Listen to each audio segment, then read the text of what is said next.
Bonjour à tous, j'espère que vous avez passé une bonne pause, que vous avez bien profité de la matinée, mais que vous avez aussi profité de cette petite pause déjeuner pour voilà, vous remettre en forme. Généralement, c'est un moment, là, vous êtes en digestion, ça va être un peu compliqué pendant quelques minutes, voire quelques heures, donc j'espère que vous allez être avec nous pour ce début d'après-midi.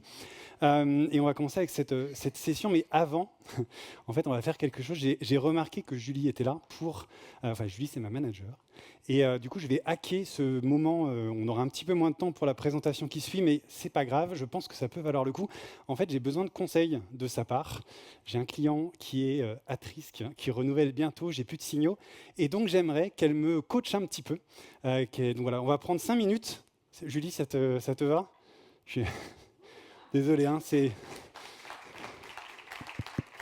je te donne ça. Je suis désolé. Alors, c'est Bonjour. pas. Voilà, je te mets un peu sur le on-spot. Non, enfin, Tu veux que désolé. je m'assoie du coup? Ouais, je veux bien.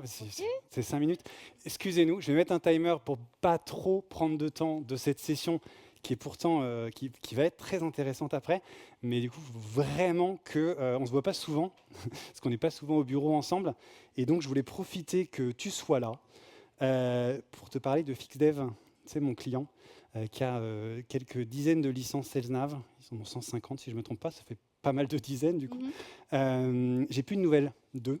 Il faut que je mette un timer aussi pour pas trop hijacker Il cette session. renouvelle dans 4 mois, c'est ça? Il renouvelle dans plutôt 3 mois maintenant. 3 mois et demi, 4 mois. S'il y a une période de grâce un petit peu, quoi. Mais ouais, il renouvelle bientôt.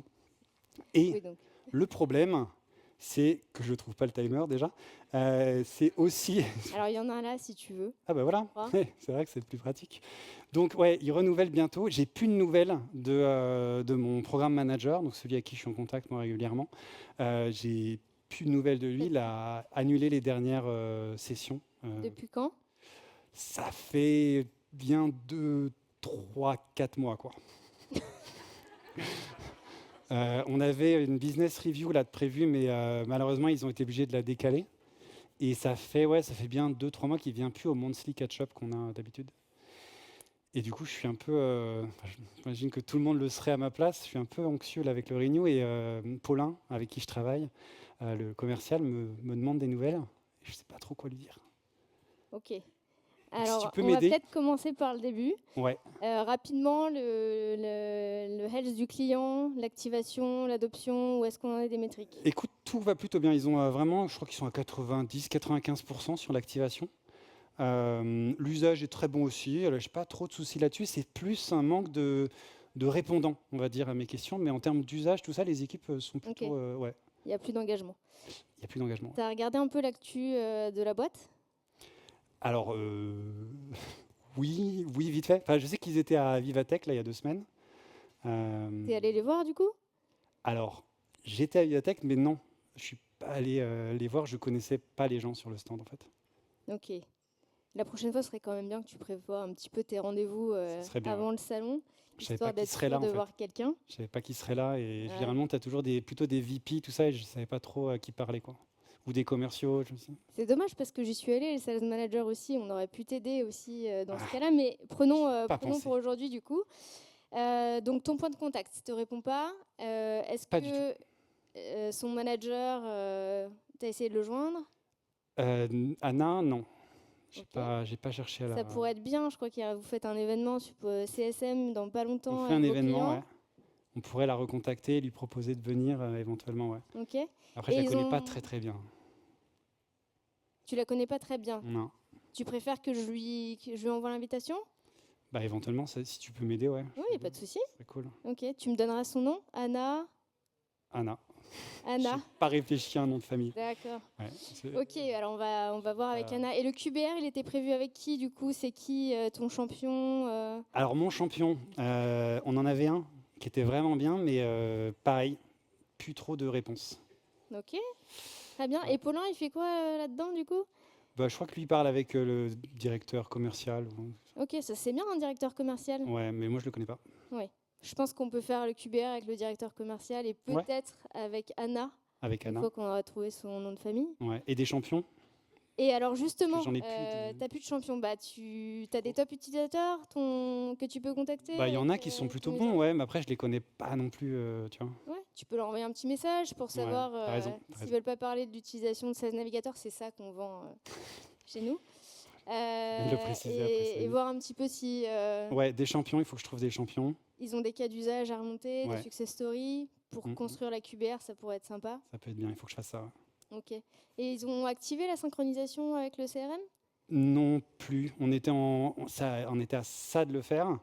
Et pareil, plus de contact avec l'IT. Je connais pas le. Ok. Ce serait bien de positionner du coup le QBR, parce que quand le business pousse en général, l'IT est Ouais, peut-être faut qu'on plus leur enclin rappelle, à activer. puis qu'on essaye de les contacter. D'accord. En Il- fait, si je résume un peu ce que tu es en train de me dire, c'est qu'il faut que je contacte un peu du monde, quoi. Là, il faut que je trouve des nouveaux points de contact, des nouvelles personnes à contacter, c'est Ouais, ça un peu l'idée. ouais. Je crois que ton rôle, c'est d'essayer d'influencer à tous les niveaux de l'organisation, Ah oui, des top utilisateurs aux décisionnaires, en c'est ça. passant par les interlocuteurs techniques, les front-line managers. C'est ça. Donc de Et on multiplier peut les t'aider contacts. s'il faut. De multiplier les contacts Voilà. et de. Ouais. Tu sais ce qui serait bien? C'est que tu Dis-moi. viennes parler de ce sujet-là en Engage Paris cette année. Allez, Tu sais, de comment on peut multiplier les contacts et pourquoi c'est important. ok, Ok? on va faire ça. Allez, on fait ça. Voilà. Hop, on va mettre ça sur le côté. Car oui, Julie n'est pas ma manager. C'est une manager incroyable, mais je n'ai pas le plaisir de la voir. Mais voilà, je te laisse du coup, Julie, nous expliquer un peu comment Très on bien. fait tout ça, mieux que moi, du coup, puisque c'était pas ouf. Merci, bonjour à tous. Je m'appelle Julie Cotovio, je suis Head of Customer Success pour LinkedIn Sales Solutions France. Du coup, il n'y a pas... Ah bah si, passez les slides. On m'a pas donné la notice. Ah, c'est pas le même, très bien. Est-ce que vous voulez lever la main si la situation de François vous est déjà arrivée? Tous les signaux sont verts et tout d'un coup, plus personne ne nous répond. Voilà, donc c'est un petit peu pour ça qu'on a voulu faire la session aujourd'hui, c'est comment essayer d'éviter d'être dans cette situation qui va forcément arriver de temps à autre. Aujourd'hui, la situation économique est assez compliquée, on scrute les budgets, donc les clients vont devoir montrer la valeur. Il y a toujours des interlocuteurs qui partent, qui ont un ex-play et quelque chose qui fait qu'un jour, ils ne vont plus nous répondre à différents niveaux de l'organisation. Il y a une complexité croissante chez nos clients, donc il y a beaucoup d'interlocuteurs qui sont impliqués dans toute décision de renouvellement. Et puis, il y a aussi des attentes qui changent, c'est-à-dire que le client, aujourd'hui, s'attend à ce qu'on l'ait compris et ce qu'on puisse prouver notre valeur. Donc il y a quelque chose que Clovis disait ce matin qui est intéressant, c'était les CSM, il n'y a que vous qui savez ce que vous faites. En fait, j'aimerais bien que chez nos clients, ils sachent ce qu'on fait, justement, et quelle valeur on apporte, et ce, à tous les niveaux. Donc c'est ça qu'on va voir aujourd'hui dans cette présentation. Qui a préparé Engage et a prévu 1 ou 2 rendez-vous, a regardé s'il y avait ses clients aujourd'hui, a pris des rendez-vous? Ah, vous n'êtes pas beaucoup. Donc il y a un super chat dans l'application KeepTrack qui permet aussi de voir qui est là aujourd'hui. Et donc ça, c'est intéressant parce que aujourd'hui, on est tous connectés les uns aux autres et les relations comptent beaucoup. Alors parfois, on y pense quand on cherche une nouvelle opportunité professionnelle, mais ça marche aussi dans nos relations professionnelles au quotidien et chez nos clients. Et en fait, en 67, Milgram a théorisé qu'on était séparés de n'importe qui sur Terre à 6 degrés de relation. Quand Facebook a développé les réseaux et a fait cette étude, c'était passé à 3,5 personnes qui nous séparaient de notre interlocuteur final.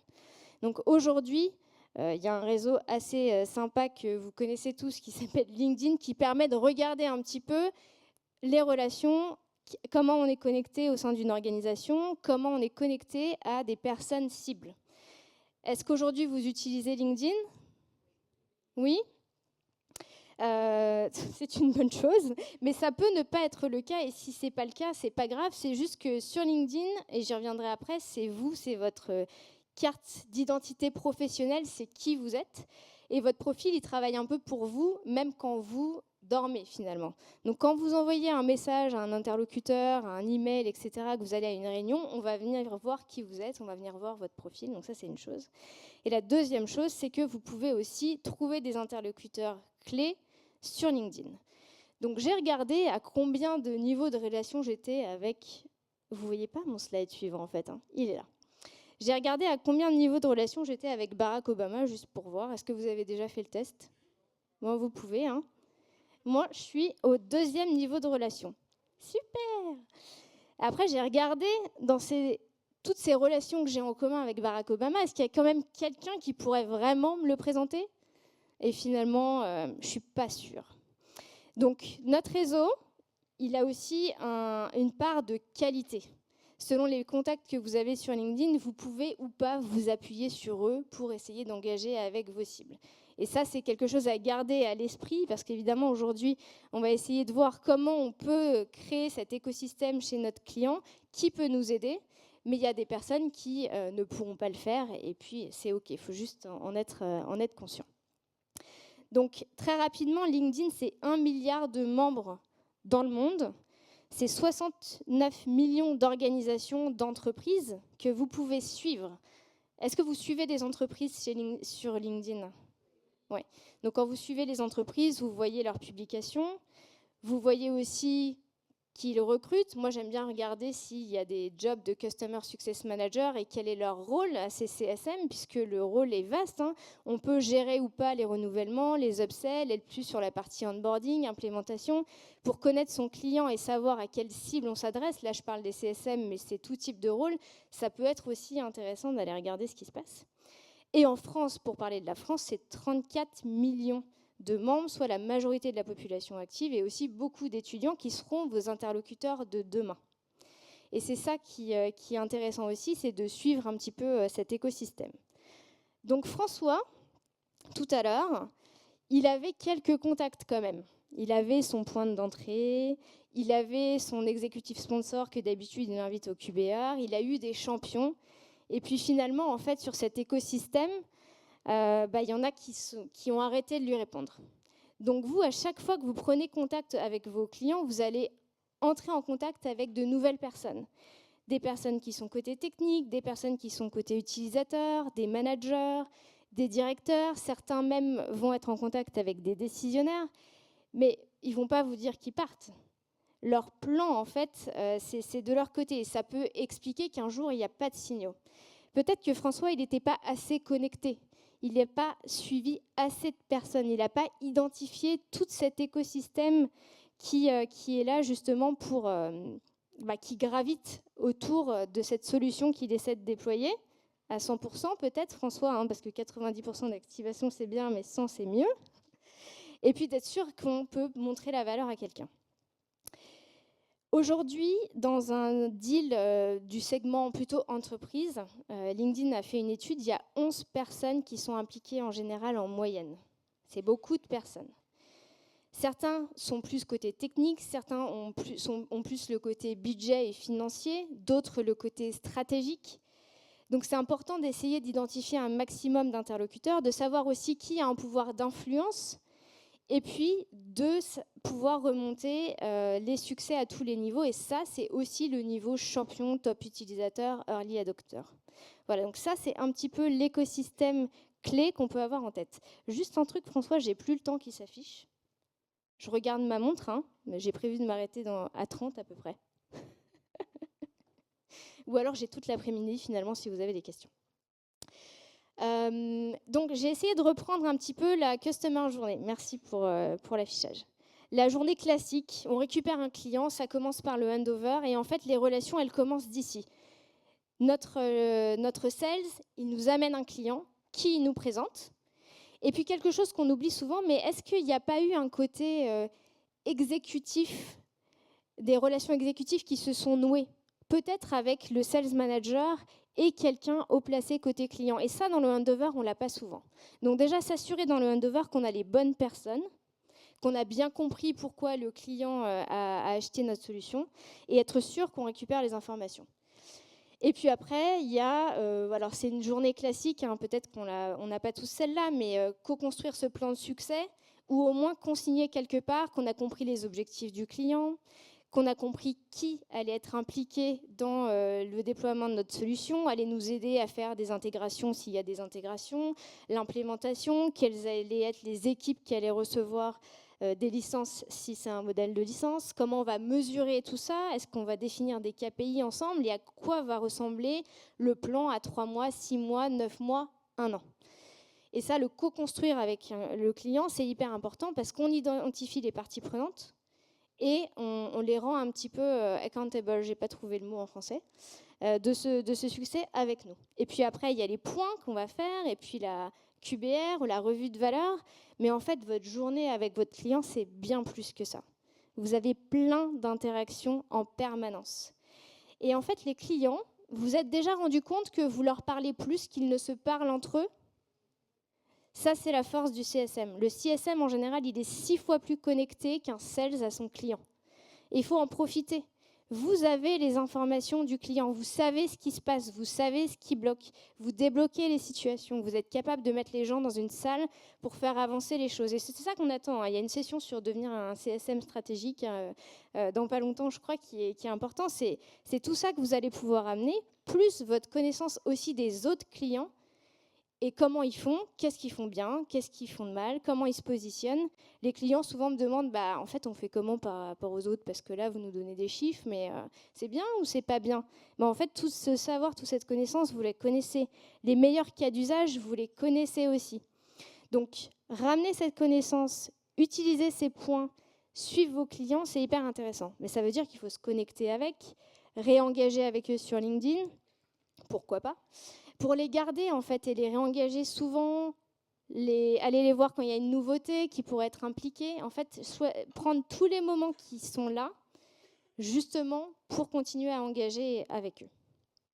Donc ça, c'est la customer journée réelle et idéale qu'on a avec nos clients. Donc, si on passe au conseil plutôt pratique, ça va être d'où on part. Donc aujourd'hui, moi, ce que je vous invite à faire, c'est juste peut-être de penser à un compte ou deux chez vous, le plus stratégique qui soit, et de vous dire, OK, il est dans quel secteur, quelles sont ses actualités, est-ce que je connais ses objectifs avec ma solution, ses challenges, est-ce que je vois un petit peu ce qui se passe côté direction stratégique, et surtout, est-ce que je pose des questions régulièrement pour comprendre ce qui se passe à mes interlocuteurs. Comment on mesure aujourd'hui ? À qui reportent les interlocuteurs clés ? Souvent, on aime bien notre point de contact principal parce qu'il nous donne des informations, etc. Mais il est mesuré sur quoi, en fait ? Quelles sont les attentes côté client ? À qui on remonte, en fait, ces résultats ? Quels sont les attendus ? Ce matin, on parlait de si le client devait renouveler et qu'on est 6-9 mois avant le renouvellement, aujourd'hui, est-ce qu'il renouvellerait ? Qu'est-ce qui bloque ? Essayez vraiment de le comprendre et surtout qui ils connaissent et avec qui ils peuvent nous mettre en relation.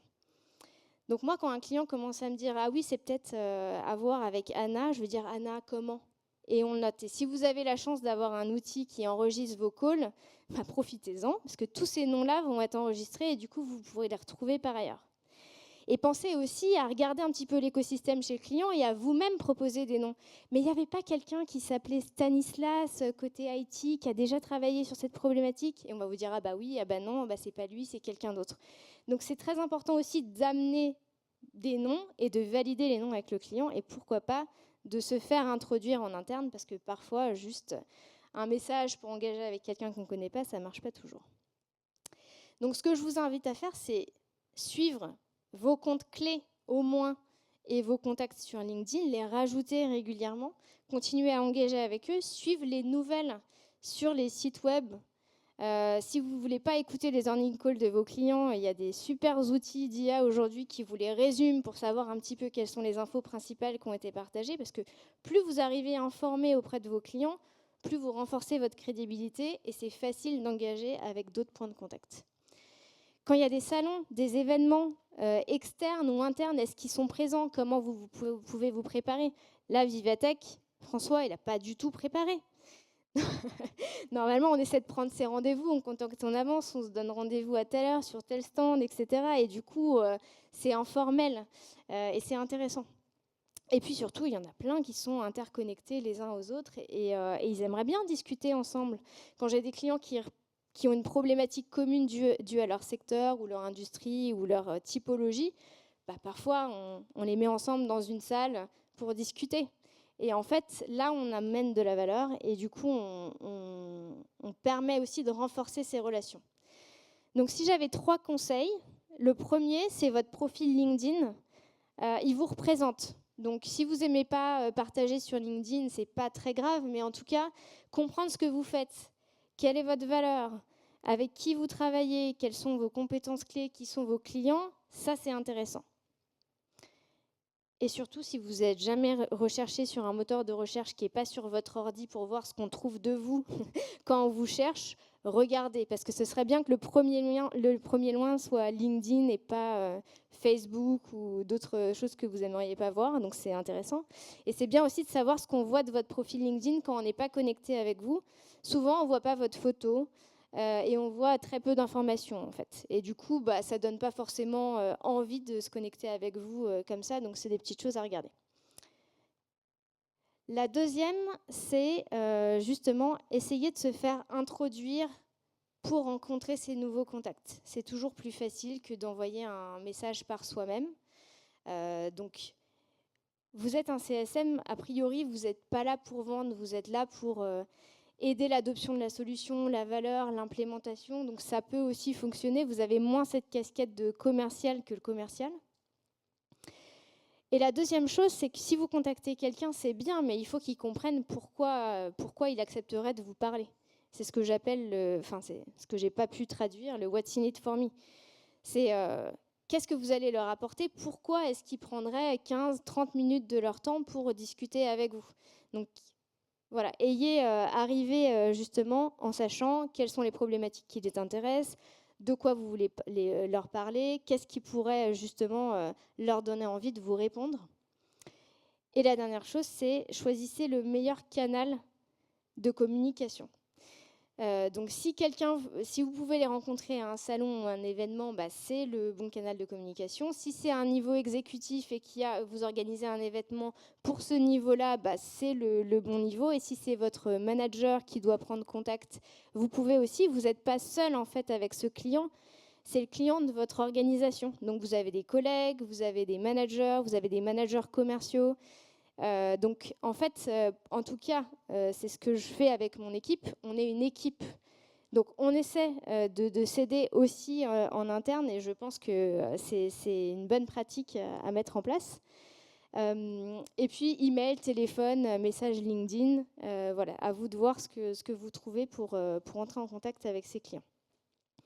Et la troisième chose, c'est que identifier toutes ces cibles, ces nouveaux points de contact, c'est bien, mais il va falloir documenter ça quelque part pour ne pas les oublier et en faire quelque chose. Donc, si vous avez un CRM, c'est bien de mettre les informations sur ce CRM, mais peu importe quel est l'outil que vous utilisez en interne pour collaborer, pensez à mettre les informations quelque part, tout ce qui concerne ce client, à le partager avec vos partenaires, que ce soit les commerciaux ou votre manager, pour qu'eux aussi puissent utiliser cette information et pourquoi pas la compléter, puisque tout est une question de collaboration et de connexion. Et surtout, faites un suivi. Donc, si vous avez rencontré des gens et que vous leur avez dit que vous alliez leur envoyer quelque chose, envoyez-leur ce que vous leur avez dit. Si vous voyez qu'ils publient quelque chose sur LinkedIn et que vous voulez leur faire un petit coucou, faites-le aussi, parce qu'en fait, c'est ces relations dans le temps qui vous permettront un jour de pouvoir revenir vers eux sur un autre sujet, peut-être parce qu'ils sont arrivés chez un nouveau client à vous ou un prospect. Voilà, donc ce suivi, cette proactivité, ce conseil, c'est vraiment important. Donc je vais construire par là, on va essayer pour résumer, on peut prendre plein d'informations en tant que CSM, mais il va falloir réussir à les organiser pour être un peu plus proactif et stratégique, être sûr que du coup, on arrive à créer un écosystème chez notre client pour influencer tous les niveaux de l'organisation. Et c'est ça qui va compter aujourd'hui, parce que vous connaissez le marché, il y a des outils d'IA pour vous aider à être encore plus pertinent et à amener cette connaissance du marché que vous seul avez. Et vous êtes là aussi pour aider le client en interne à avancer. On m'a dit de laisser 5 minutes pour les questions, il reste 4 minutes 44. Donc si vous avez des questions, je vous en prie.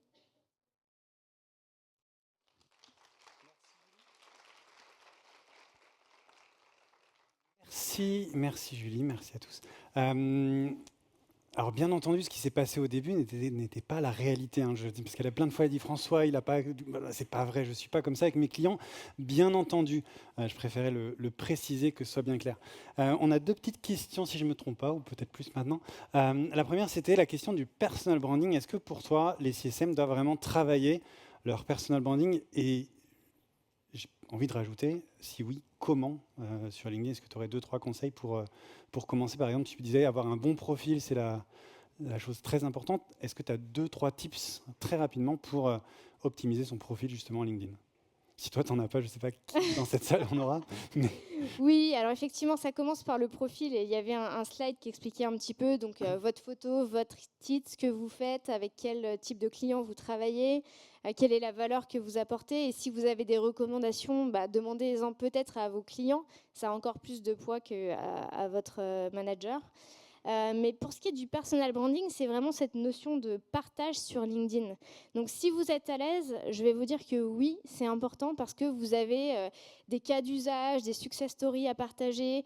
C'est là que vous pouvez justement travailler votre réseau de manière régulière. Donc ce que je vous invite à faire, si vous avez envie de le faire et que vous ne le faites pas aujourd'hui, c'est de choisir une cadence régulière. Donc vous pouvez choisir 1 fois par semaine de publier du contenu, avec, si possible, un petit peu de contenu multimédia, parce que c'est ça que les gens aiment bien, hein, des photos, des vidéos, un contenu assez court et percutant qui parle de sujets qui vous sont chers et qui permettent justement de travailler votre réseau et de varier un petit peu les sujets sur lesquels vous partagez. Très bien. Merci beaucoup. Et moi, je rajouterais juste un petit truc, si je peux me permettre. N'hésitez pas aussi juste à liker, voire commenter si vous le sentez, les publications de vos clients, prospects, etc. C'est très bête, mais si vous existez dans leur flux d'actualité régulièrement, le jour où vous les contactez, ils n'auront pas l'impression d'avoir perdu le contact avec vous pendant 1 mois en attendant le prochain QBR. Ils se diront, j'ai l'impression d'avoir vu sa tête régulièrement parce qu'ils auront eu des petites notifications qui disent telle personne a liké votre post, etc. Donc si vous avez la chance d'avoir des clients qui partagent, n'hésitez pas à engager avec eux, même de manière très soft, avec un petit like ou un petit cœur de temps en temps. La deuxième question, c'était de savoir où est-ce qu'on partage toute cette information et jusqu'où on va. Typiquement, je suis commercial, mon client m'a dit qu'il avait 2 chiens qui étaient de race husky, par exemple, je pense à vraiment au hasard. Est-ce que c'est le genre d'info que le sales doit mettre et doit faire dans la passation avec son CSM, ou on va quand même pas jusque-là, Julie? Je pense qu'on ne va pas aller jusque-là. Ce qui compte, c'est de connaître un petit peu, si on se met dans l'optique de se dire, si je veux travailler mon renouvellement, cette personne-là, quel rôle elle joue? Est-ce qu'elle joue le rôle d'un top utilisateur? Est-ce qu'elle joue le rôle d'un décisionnaire, d'un influenceur, d'un bloqueur? Si jamais vous avez une méthodologie commerciale au sein de vos organisations du type MedPeak, je ne sais pas si ça vous parle, est-ce que c'est mon economic buyer? Donc voilà, si en interne il y a une méthodologie qui est appliquée, c'est ça que je vous invite à mettre. Les petits détails, c'est bien pour vous en souvenir. Très bien. Parce que parler du ski à quelqu'un qui a des skis la prochaine fois qu'on se parle, ça peut être un bon icebreaker. Tout à fait. La question qu'on avait après, c'était comment on fait quand, là on a parlé un peu de LinkedIn et en effet de garder le contact sur LinkedIn, comment on fait quand nos utilisateurs, nos clients ne sont pas des gens très actifs sur LinkedIn? L'exemple qu'on a ici, c'est celui des agriculteurs. Et en effet, on peut avoir des utilisateurs qui sont agriculteurs ou parfois artisans, enfin je sais pas, des métiers qui sont peut-être moins présents, même si on a de plus en plus. Comment on fait? Quels sont les autres canaux qu'on va avoir pour maintenir cette relation? Oui, bien sûr. En fait, les sources d'information, c'est les moteurs de recherche de manière générale et les canaux de communication qui sont utilisés par les clients. Donc c'est ça que je vous invite à regarder en premier. C'est là que vous allez trouver les infos clés.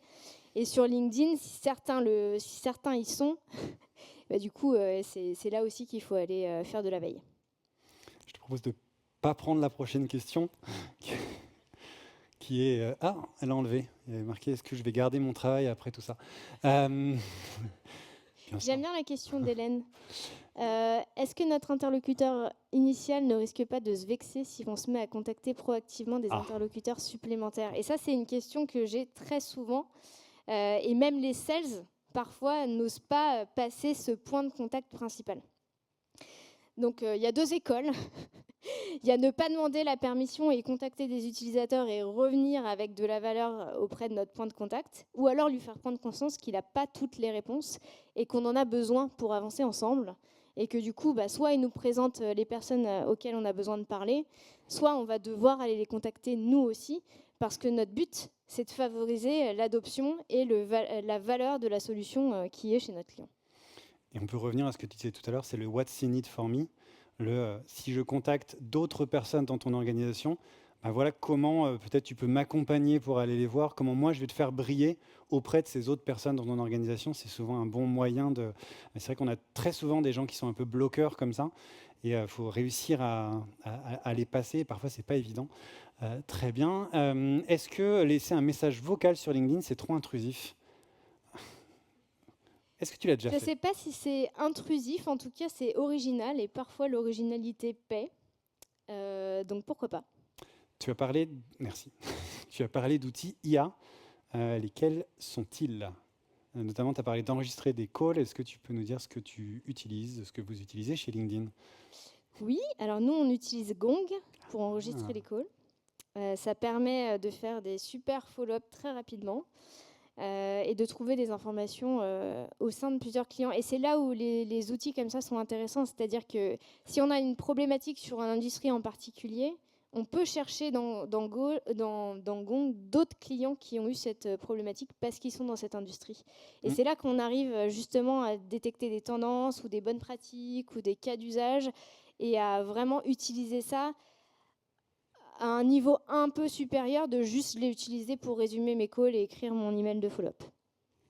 Et ce qui est très intéressant avec Gong d'ailleurs, c'est que quand tu fais une passation, parce que le client passe d'un portefeuille à un autre, du coup on a tout l'historique des conversations et ça peut même le faire si le sales a enregistré ses calls avant. On a aussi tout l'historique de ce qui s'est passé avant avec le sales, les points qui bloquaient et tout, donc c'est un super outil. Il y en a d'autres, c'est vrai que c'est celui qu'on utilise chez LinkedIn. On n'est pas sponsorisé par Gong, mais c'est vrai que c'est plutôt pas mal. La dernière question, à moins qu'il y en ait une autre qui se rajoute, c'est celle de avec qui on se connecte. C'est une question qu'on t'a déjà posée. Avec qui on se connecte, comment on arrive à avoir un réseau qui soit intéressant, oui. Volume, qualité, large volume. Question.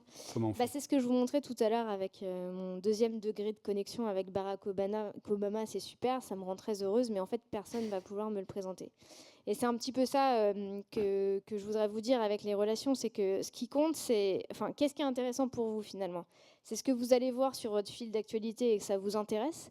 Donc, si un jour, vous avez accepté des contacts pour vous connecter et que ça ne vous intéresse plus, n'hésitez pas à enlever les personnes de votre réseau ou à cacher leurs notifications si ça ne vous intéresse pas, parce que votre réseau, c'est ce qui est censé vous intéresser, vous.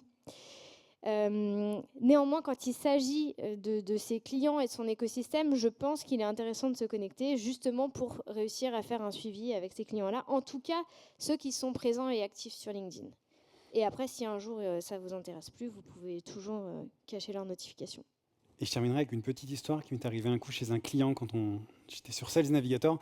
Et je faisais une formation et il y a une fonctionnalité dans Sales Nav qui s'appelle Team Links qui permet de partager le réseau avec tous les gens qui sont sur le même compte Sales Navigator. Et quand je suis arrivé dans la formation, il y avait un membre de l'équipe qui était l'expert LinkedIn, qui savait tout, qui avait un réseau de plus de 10 ou 15 000 personnes, je ne sais plus. Tout le monde le regardait en mode, ce mec-là, c'est vraiment l'idole des stars sur LinkedIn, l'idole des jeunes plutôt.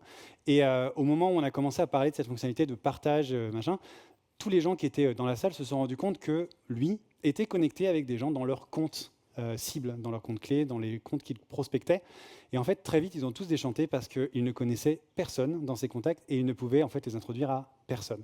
Donc voilà, juste pour dire, il avait beaucoup de contacts, mais il connaissait en fait personne dans ses contacts et il était complètement useless à ses collègues.